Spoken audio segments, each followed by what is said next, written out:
Olá, pessoal, tudo bem com vocês? Meu nome é Ítalo Costa, sou professor de Física e na aula de hoje eu vou conversar com vocês sobre um assunto muito interessante chamado de lançamento vertical. No primeiro ano do ensino médio, a gente aprende logo no início, né, dois assuntos que são muito importantes. É o movimento retilíneo uniforme e o movimento retilíneo uniformemente variado. E aí eu digo para vocês que o lançamento vertical é uma extensão do movimento retilíneo uniformemente variado. E vocês verão o porquê. Nesse sentido, até agora, a gente estudou que os movimentos eles ocorriam, né, na horizontal, o que os matemáticos chamam de eixo X. Porém, no lançamento vertical, vai mudar rapidamente o eixo. Ao invés de ser eixo X, vamos colocar o eixo Y, justamente o eixo vertical. E vulgarmente a gente diz que é o eixo que vai estar em pé. E nesse sentido, nós vamos explorar todos os conceitos acerca do lançamento vertical. Fica ligado, fera, porque aqui nós iremos falar sobre palavras-chave que vai te ajudar a resolver principalmente os exercícios do Enem ou outros vestibulares que você vier a fazer, ok? Então, bora lá. Construir aqui alguns cenários para a gente poder entender do que se trata o lançamento vertical.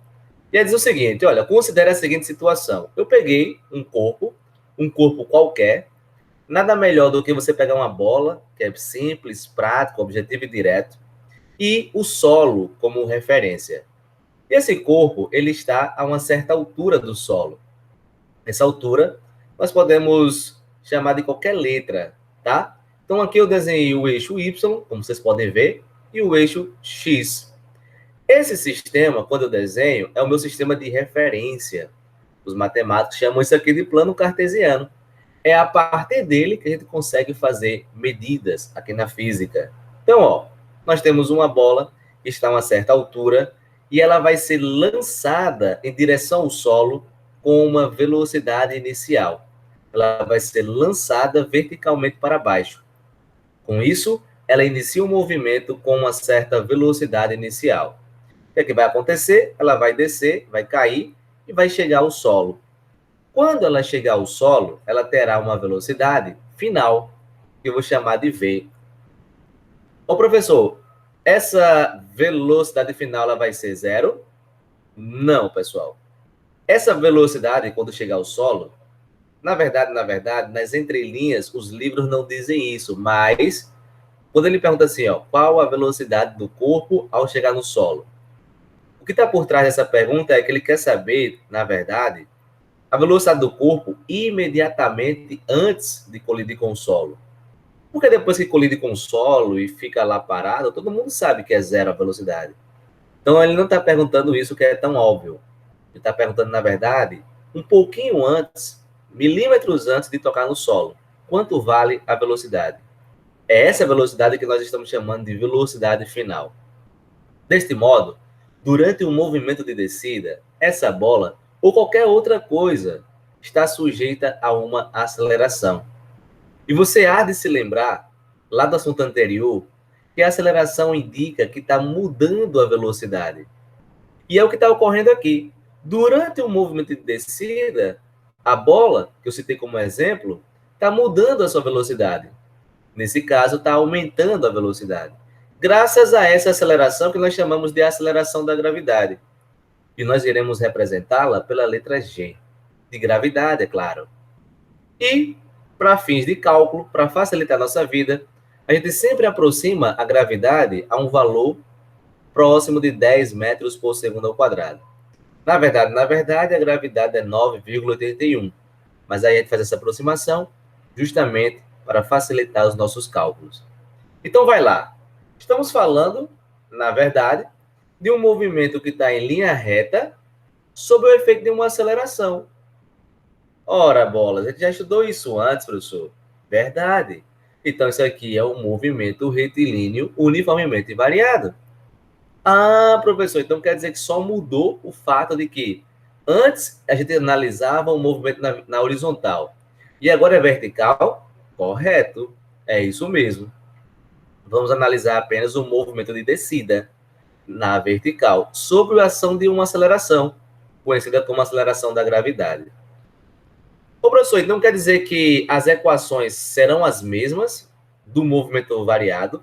Perfeito, excelente colocação. As equações serão as mesmas. Não tem por que mudar, já que o conceito é o mesmo, o contexto também é bem parecido, não tem por que mudar as equações. Fisicamente, o fenômeno se assemelha. Ora, então essa minha bola, em relação ao solo, ela está a uma certa altura, que eu vou chamar de altura H. As equações, nós já vimos lá do movimento variado, que são 3. Sendo assim, a primeira equação, que todo mundo conhece, vai ficar da seguinte maneira. O que é que você vai notar? Você vai notar que algumas letras eu vou mudar apenas. Mas eu vou mudar por quê? Eu vou mudar por convenção, para poder adaptar a esse novo cenário. Mas a essência é a mesma. Então, ó, a primeira equação diz que a velocidade final é igual à velocidade inicial mais a gravidade vezes o tempo. Que é aquela equação que a gente aprendeu lá do movimento variado, né? Velocidade final é igual à inicial, mas a aceleração vezes o tempo t. A única coisa que eu mudei aqui foi a aceleração, que era a letra A, pela aceleração da gravidade, que é a letra G. Somente. A segunda equação que a gente aprendeu lá no movimento variado, que é vulgarmente conhecida, é nacionalmente conhecida como a equação do sorvetão. Aqui eu vou mudar as letras só por questão de adaptação a esse novo cenário. Antes, posição, eu chamava pela letra S ou X. Agora, a posição tem a ver com altura. Então, eu vou chamar pela letra H, como está na figura, como eu coloquei no desenho aqui, que está aparecendo na tela de vocês. Então, ó, eu vou dizer assim, a altura final, H, é igual à altura inicial, mais a velocidade inicial vezes o tempo, mais a gravidade vezes tempo ao quadrado sobre 2. Então, aquela equação do sorvetão, eu adaptei para essa nova realidade que é do lançamento vertical. Perceba que eu troquei a letra S de posição pela letra H. E troquei a letra A de aceleração pela letra G. Somente isso. Mas a essência permaneceu a mesma. E, finalmente, a terceira e última equação, que é a equação de Torricelli, vai ficar velocidade final ao quadrado igual a velocidade inicial ao quadrado, mais 2 vezes a gravidade vezes a variação de altura. Troquei aqui a aceleração pela gravidade, pela letra G, e a variação de posição, que era ΔS lá antigamente, agora é ΔH. Nenhum problema com relação a isso. É variação de altura. Ô, professor, mas aí o senhor pegou o movimento de descida. E se fosse o movimento de subida, o que é que mudaria? Ah, excelente pergunta.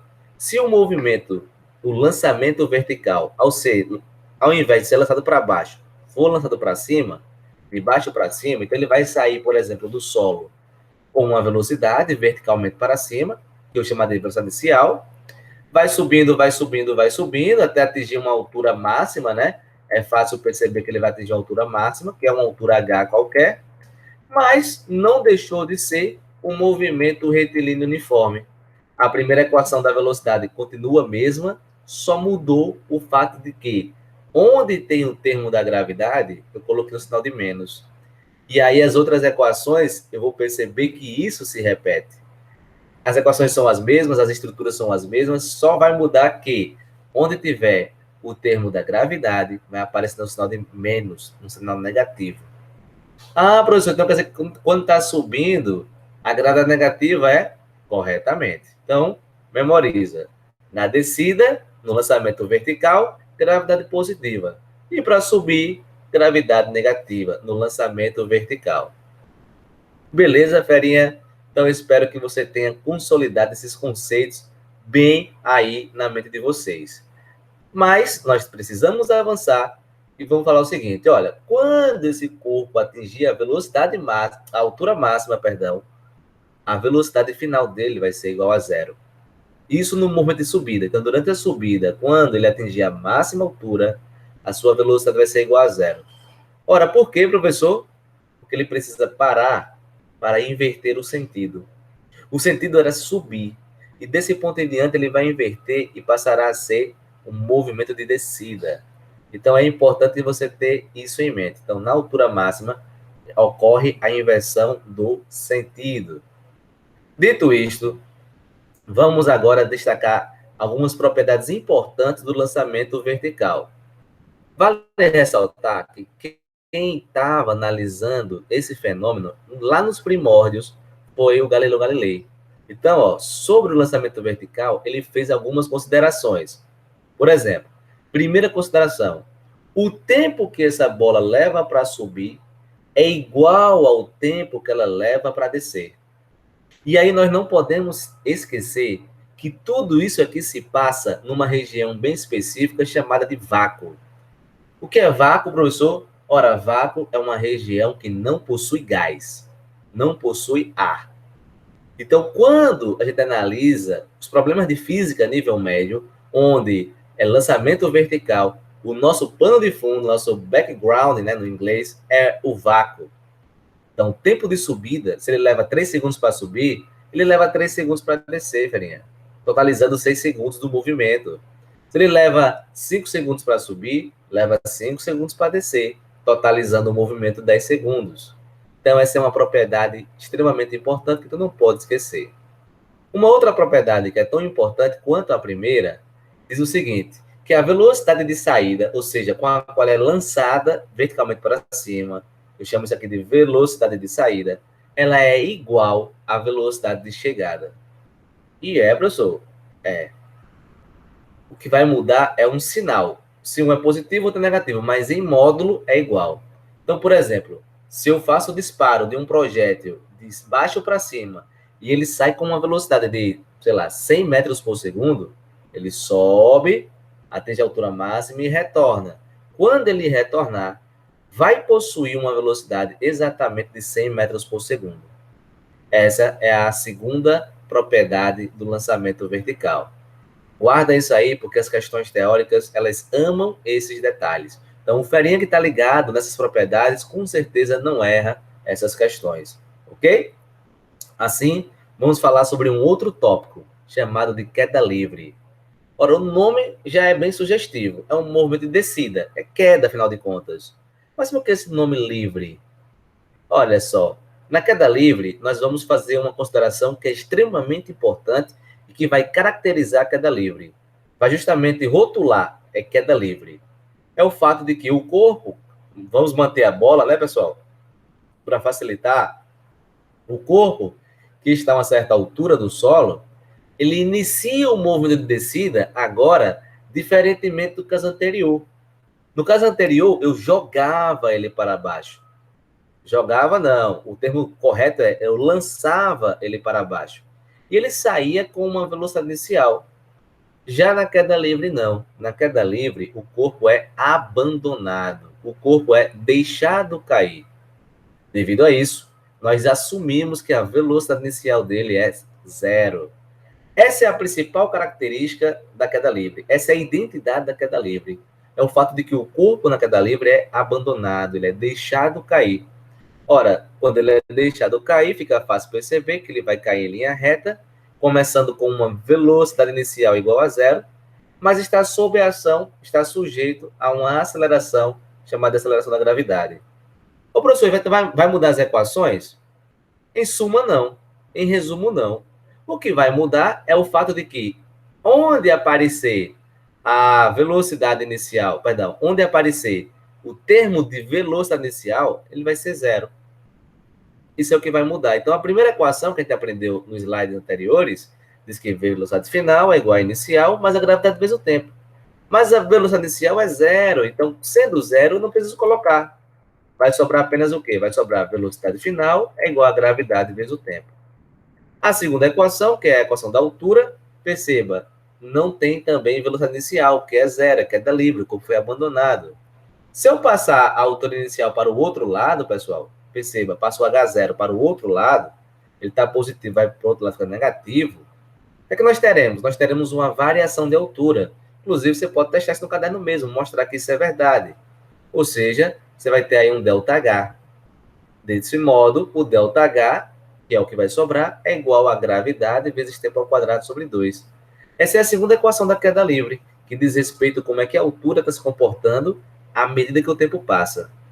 E a última equação, que é a equação de Torricelli, diz que V final ao quadrado é igual a V inicial ao quadrado, só que V inicial é zero né? Todo mundo já está sabendo disso. Então, a tua velocidade final, ela vai ser igual ao quadrado, né? Vai ser igual a 2 vezes a gravidade vezes a variação de altura. Então é isso, Fera. O que é que foi que mudou do lançamento vertical para a queda livre? É que na queda livre o corpo é abandonado. Porém, as equações seguem a mesma estrutura. Só muda uma coisa que eu acho que é para melhor, porque desaparece outro termo, que é a velocidade inicial. Essa a gente já sabe e ela é zero. Então, ó, para finalizar, o movimento, em momento algum aqui, eu falei que o movimento depende da massa. E, de fato, essa foi uma conclusão fenomenal do Galileu Galilei. O movimento de queda livre ou de lançamento vertical não depende, em momento algum, em hipótese nenhuma, da massa. Você vê que em nenhuma equação aqui eu falei de massa. Então, o movimento ele acontece independentemente da massa. Isso é uma curiosidade. E aí, pessoal, para finalizar esse tópico, eu separei aqui alguns exercícios para a gente fazer. E aí vocês acompanharem como é que vai raciocinar sobre o lançamento vertical ou até mesmo a queda livre. O exemplo 1 diz o seguinte: um móvel é atirado verticalmente para cima a partir do solo, com velocidade inicial de 50 metros por segundo. Então, veja, não tinha figura, mas eu fiz questão de desenhar aqui para vocês, fazer um desenho bem legal sobre um móvel que está aqui no solo, e ele vai ser atirado para cima, ou seja, de baixo para cima, com uma velocidade inicial, de acordo com a própria questão, de 50 metros por segundo. Então, despreze a resistência do ar e considere a gravidade igual a 10. Determine, letra A, o tempo de subida, isto é, o tempo para atingir a altura máxima. Letra B, determine a altura máxima. E letra C, um instante e a velocidade escalar quando o móvel atinge o solo. Então, são algumas coisas que ele está pedindo aqui da gente, né, pessoal? Então, vamos por parte. Primeiro, letra A. Letra A, ele vai subir aqui, né? Ele quer saber quanto tempo leva para subir. Ora, de acordo com a questão, ele saiu do solo com uma velocidade inicial de 50 metros por segundo. E é sabido por nós que lá na altura máxima a velocidade é igual a zero. Então, para responder a letra A, eu posso pegar justamente essa situação, essa propriedade que diz que na altura máxima a velocidade é igual a zero. Assim sendo, vamos pegar a letra A e dizer o seguinte, ó, velocidade final é igual a velocidade inicial, menos, porque está subindo, olha o sinal de menos aí, a gravidade vezes o tempo. Esse tempo, T, vai ser justamente o tempo de subida, então vou rotular ele, só por questão de estética, tá, pessoal? Não vai, se eu esquecer de fazer isso aí, professor, nenhum problema, aqui é só estética mesmo. Então, ó, eu vou rotular o tempo T, chamar ele de TS. TS por quê? Porque é o tempo de subida, então é a abreviação do tempo de subida. Então, vai ficar assim, velocidade final é igual a velocidade inicial, menos a gravidade vezes o tempo de subida. Sendo que a velocidade final, que é lá na altura máxima, ela é zero, porque o corpo tem que parar. E a inicial é 50, e a gravidade é sabido por todos que vale 10. Então, vai ficar zero igual a 50 menos 10 vezes o tempo de subida. Se eu passar os 10 tempos de subida para o outro lado, está negativo, é positivo. Então, nós teremos o quê, Fera? Nós teremos que o tempo de subida é 50 sobre 10, que nos leva a um valor de 5 segundos. Então, a letra A da primeira questão está respondida com sucesso. Veja que ele pediu apenas o tempo de subida na letra A. Já na letra B, ele quer saber qual é a altura máxima. Qual é a máxima altura que ele vai atingir enquanto estiver subindo.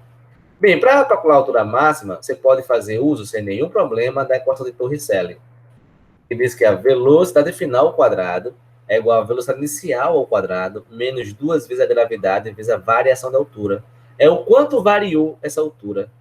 Se você olhar para o desenho, você vai perceber que a altura variou exatamente de Hzão, desse valor aqui H, que é o que ele quer descobrir.